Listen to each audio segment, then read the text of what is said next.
After helping hundreds of homeowners through a move, I've noticed something. The same mistakes come up again and again, not because people aren't smart and not because they didn't do their homework. They happen because no one ever explained what to expect before the process began. I've sat across the table from doctors, teachers, business owners, and genuinely sharp, capable people who still walked into the exact same pitfalls simply because nobody warned them ahead of time. That's what I want to do today. Think of this video as your early warning system. If you've been thinking about downsizing in the next year or even in the next few years, these are the mistakes I want you to avoid because most of them are completely preventable. I'm Lori Morrow, Senior Real Estate Specialist and local realtor serving Westchester and Fairfield counties. I help homeowners 60 and over navigate their next chapter calmly, thoughtfully, and with real clarity. I'd love to hear from you today. Have you ever made a real estate decision you wish you could do over? Leave a comment below and stay with me till the end because I'll share the one mistake that quietly costs sellers more money than almost any other. Mistake number one, waiting until you have to. This is probably the biggest mistake. People think about moving for years. They mention it at family dinners. They browse homes online once in a while. They tell themselves they'll deal with it next year. Then something changes. Maybe climbing the stairs becomes difficult. Maybe maintaining the property feels overwhelming. They have a fall, perhaps. A new health issue suddenly changes everything. Now, what could have been a thoughtful, well-planned transition becomes an urgent one made under pressure instead of on your own timeline. The families who have the smoothest moves aren't the ones who move first. They're the ones who start planning first. Starting the conversation early doesn't mean you're committing to anything. It simply gives you choice. And having choices almost always leads to better decisions. Mistake number two, trying to time the market perfectly. People always ask me, Lori, should I wait until next spring? What's the best time to sell? Will interest rates go down? The truth is, none of us have a crystal ball, but your personal timeline matters far more than trying to predict the market. The better question is your home still working for your life?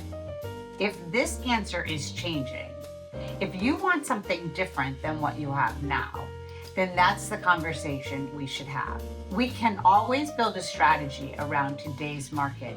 What we can't control is tomorrow's. And I've watched people wait 2-3 years for the right moment, only to realize the right moment was the one that we started in. Mistake number three, spending money before asking for advice.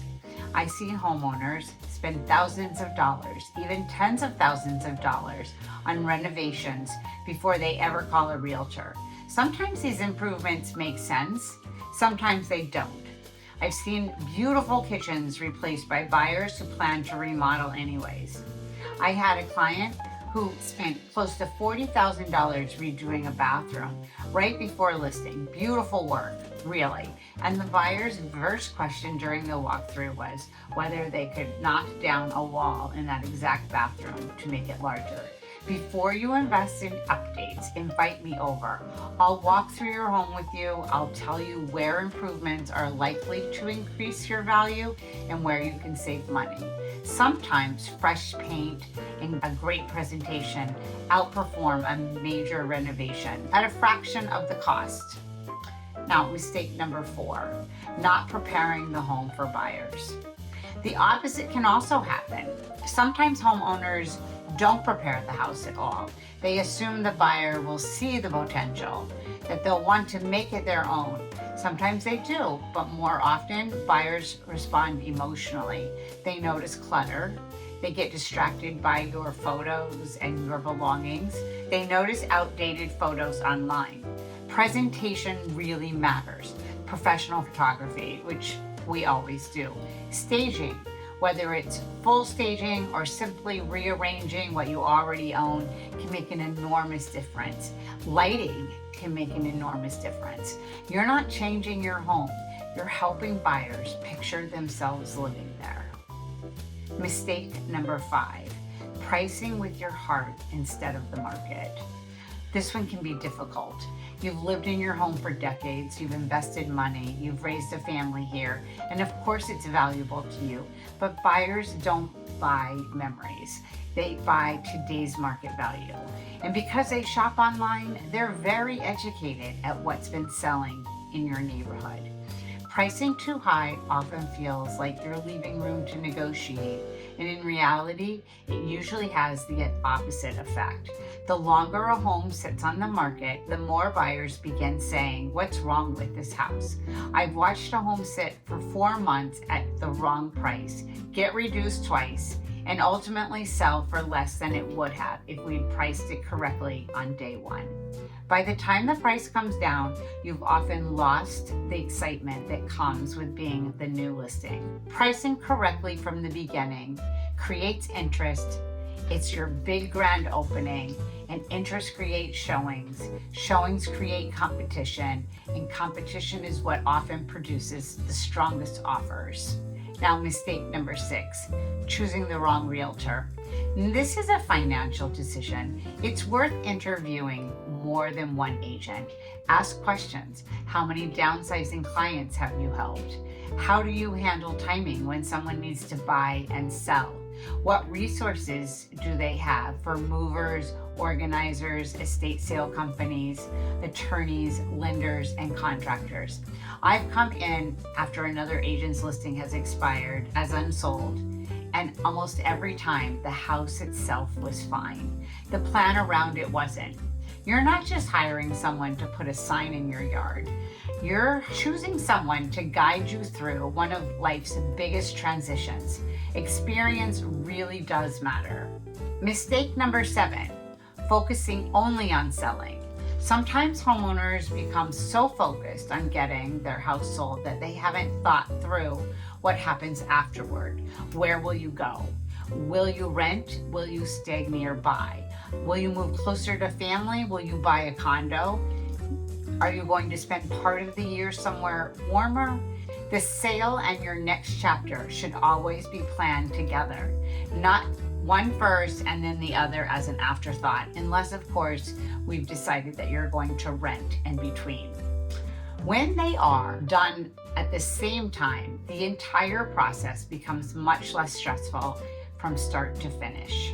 When we think about selling, buying, or renting all at once, the entire process becomes much less stressful from start to finish. Now, a story I'll never forget. None of us can predict what's coming. Think about March of 2020. On March 1st, nobody imagined that the National Guard would be in Westchester within the next week, and that by March 11th, the entire world would be shutting down. But circumstances can change overnight. None of us get advance notice. I worked with a wonderful couple who had talked about downsizing for years. Every year, something got in the way. Another holiday, another family event, another reason to wait, and then a health issue changed everything overnight. We were able to help them make the move successfully, but afterward, one of them looked at me and said, "I wish we'd acted sooner." And that's really the heart of it. We've been having this conversation for years, but we just hadn't acted on it. And it's not my place to push you or to rush you, but I will tell you right now, I encourage you to start early. We'll contrast that story with another couple I worked with more recently who called me almost 2 years before they actually wanted to list. Once we had a strategy meeting, they worked on the plan. They took care of the repairs. They donated things that weren't going with them. They explored areas that they were interested in, which meant we went to see properties in locations that might work for them, and even at times ones that we weren't sure that would work for them.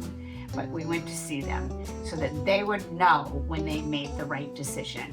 When we were finally ready, there were no surprises, no scrambling, just the next step in something we'd already mapped out together. That's the difference between talking about it and acting on it. I'm Lori Morrow. I'm a senior real estate specialist and a local realtor serving Westchester and Fairfield counties. I help homeowners 60 and over navigate their next chapter calmly, thoughtfully, and with real clarity. If anything in this video gave you a little more clarity, I'd love to connect. Now, I promise, the thing that nobody tells you, the goal isn't to get that highest asking price. The goal is to get the highest net result. Sometimes that comes from multiple offers. Sometimes it comes from flexible closing dates. Sometimes it comes from negotiating terms that make your move easier. Not just the highest number on paper. The best offer isn't always the highest offer. It's the one that gives you the highest net result in the time frame that works for you. If today's video helped you answer even one question, I'd love for you to subscribe and join me next week. I cover something new every time for people navigating this stage of life. And if you're beginning to wonder what your home might actually be worth in today's market, whether you're a year away or 6 months, just curious, I'd be happy to put together a no obligation home valuation for you. No pressure, no commitment, just real numbers so that whenever you're ready, you're working from information instead of guesswork. Thanks for spending a little time with me today, and I'll see you in the next episode.